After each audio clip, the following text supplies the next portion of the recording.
తెలంగాణ ప్రభుత్వం తెలంగాణ రాష్ట్రం వెళ్తూ ఉంటే మీరేంటి ఏం చేయాలనే ఆలోచనలో ఉన్నారు? ఇప్పుడు కేటీఆర్ గారు రాహుల్ గాంధీకి రాసిన లేఖలో బాబు ఇదిగో ఇన్ని లక్షల కోట్ల కుంభకోణం జరిగిపోతుంది, ఇక్కడ అవినీతి జరుగుతోంది, మీరు అడ్డుకుంటారా లేకపోతే మీకు భాగం ఉందని ఒప్పుకుంటారా అని అడుగుతున్నారు. చెప్పండి దాని గురించి.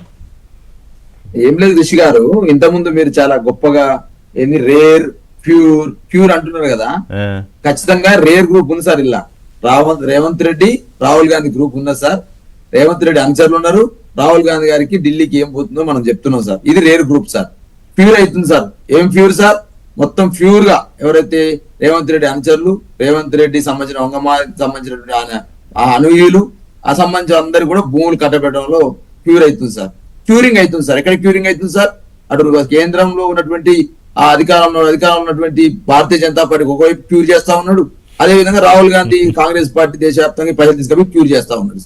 పేదవాళ్ళు మాత్రం ప్యూర్ ఇచ్చిన అద్దాలు 3 మార్చేసారు అద్దాలు. పేదవాళ్ళు మాత్రం పూర్ అయిపోతుంది సార్. పూర్ అన్న ఇంకా పూర్ అయిపోతుంది సార్. ఇవాళ 2 సంవత్సరాల కాలంలో నువ్వు ఐటీ ఇండస్ట్రీ కోసం కావచ్చు, పారిశ్రామిక అభివృద్ధి కోసం కావచ్చు, కొత్త అంకుర సంస్థల ఏర్పాటు కోసం కావచ్చు, లేకపోతే హైదరాబాద్ గ్లోబల్ సిటీ కోసం కావచ్చు, నువ్వు చేసిన చర్యలు చెప్పమంటే హైదరాబాద్ పేరుతో విధ్వంసమే చేసి ఒకవైపు బ్రహ్మాండంగా గ్లోబల్ సమ్మిట్ చేస్తూ 13 రోజుల పాటు పెద్ద ప్రోగ్రామ్ చేసుకుంటే దాన్ని వదిలేసి ఏం చేసావు అంటే అలాగా ఏం సార్? ఇప్పుడు హైదరాబాద్ లూజింగ్ అవుతుంది, హైదరాబాద్ లూటీ అవుతుంది.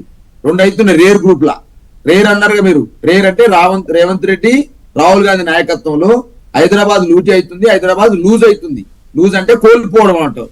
అంటే ప్రభుత్వ భూములన్నీ కూడా వాళ్ళకి అక్రమార్కులు కోల్పోయే సందర్భం కనపడతా ఉంది సార్. ఇక్కడ గతంలో మేము కేసీఆర్ గారు ఏం చేసారు, కేటీఆర్ గారు ఏం చేశారు మాట్లాడి ఇంతకుముందు కోరెడ్డి గారు TS iPASS, TS bPASS, T hub, V hub, TSAC, అదేవిధంగా knowledge centre, technical knowledge centre, ఈ విధంగా అనేక రకాల అంశాలను తీసుకుంటూ ఈ ఐటీ ఎగుమతులు ఎట్ట పెంచడం, పారిశ్రామిక చేసినాం. మేము ఇవాళ నాలా డెవలప్మెంట్ ప్రోగ్రామ్ ఏంటి, ఎస్ఎన్డిపి అంటే ఏంటి, ఎస్ఆర్డిపి అంటే ఏంటి, మీకు అట్లా ఫ్లైఓవర్లు ఏంటి, దుర్గం చెరువు కేబుల్ బ్రిడ్జ్ ఏంటి, కామినేని చౌరస్తాలు కట్టినటువంటి ఫ్లైఓవర్స్ ఏంటి సార్. ఏ పారిశ్రామిక అభివృద్ధి జరగాలన్నా, ఏ ఐటీ పెరగాలన్నా మౌలిక సదుపాయాలు, విద్యుత్ సౌకర్యం చూస్తారు, అదేవిధంగా వాటర్ ఫెసిలిటీస్ చూస్తారు, అదేవిధంగా రోడ్ కనెక్టివిటీ చూస్తారు. ఇవన్నీ గతంలో మేము చేసినాం.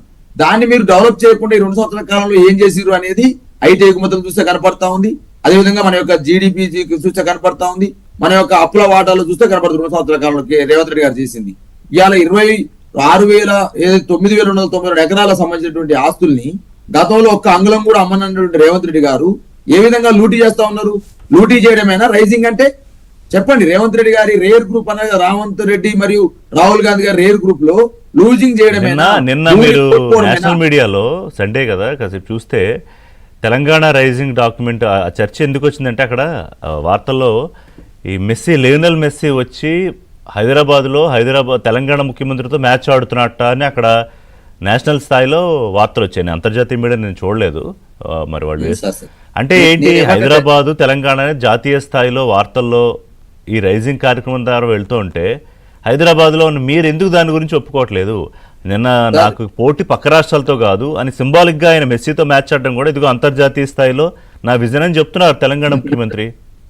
సార్ మెస్సీనేమో వాస్తవ ఆటగాడు, రేవంత్ రెడ్డి వాస్తవ ఆటగాడు కాదు కదా సార్. ఫుట్బాల్ ఆటగాడు. ఫుట్బాల్ అంటే ఇష్టం ఉండొచ్చు, ఆడొచ్చు, కానీ మెస్సీనేమో ఇంటర్నేషనల్ ప్లేయర్.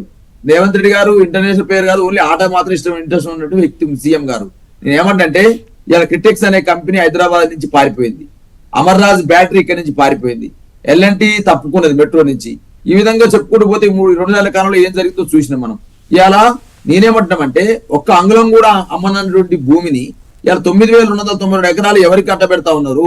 22 పారిశ్రామిక వాళ్ళని గత ప్రభుత్వాలు ఏర్పాటు చేసి అప్పనంగా తక్కువ ఖర్చుతోటి అక్కడ ఉన్నటువంటి వ్యాపారస్తులకు అప్పచెప్తే వాళ్ళ దగ్గర ఉన్నటువంటి భూమిని ప్రభుత్వం తీసుకొని మిగతా భూముల్ని బయట మీకు కాలుష్యం అయితే బయట కేటాయించాలి అనుకుంటారు కదా, ఔటర్ రింగ్ రోడ్ అవతల. వాళ్ళకి ఆ భూమికి బదులు భూమి కేటాయించండి, ఆ భూమిని ప్రభుత్వానికి ఉంచండి. అవి ఇందిరమ్మ కోసం ఉపయోగిస్తారా, డబుల్ బెడ్రూమ్ ఇళ్ళకి ఉపయోగిస్తారా, లేకపోతే శ్మశాన వాటికల కోసం ఉపయోగిస్తారా, ఉపయోగించుకోండి. అది చేయట్లేదు కదా ఋషి గారు. దీన్ని వ్యతిరేకిస్తా ఉన్నాం. దీని వెనకాల 5 లక్షల కోట్ల పైసలు చేతులు మారుతని చెప్పేసి అన్నాం. అందుకనే మా కేటీఆర్ గారు నిన్న రాహుల్ గాంధీ గారు లేఖ రాసిరు. దీనిపైన కేంద్ర ప్రభుత్వం స్పందించాలి, మోదీ గారు స్పందించాలి. రేపైతే రైజింగ్ సంబంధించినటువంటి తెలంగాణ చెప్పేసి వస్తున్నటువంటి గ్లోబల్ సమ్మిట్ కు వస్తున్న ప్రధానమంత్రి మోదీ గారు దీని మీద మాట్లాడాలి. గతంలో చెప్తున్నారు ఇస్తున్నారో మోదీ తెలియదు, గారు, ఇంకా ప్రధానమంత్రి గారి ప్రోగ్రామ్ కన్ఫర్మ్ అయిందో రాహుల్ లేదో గాంధీ ట్యాక్స్, తెలియదు. Revanth Reddy tax, RR tax కట్టాలని చెప్తారు కదా కేంద్ర ప్రభుత్వం. బీజేపీ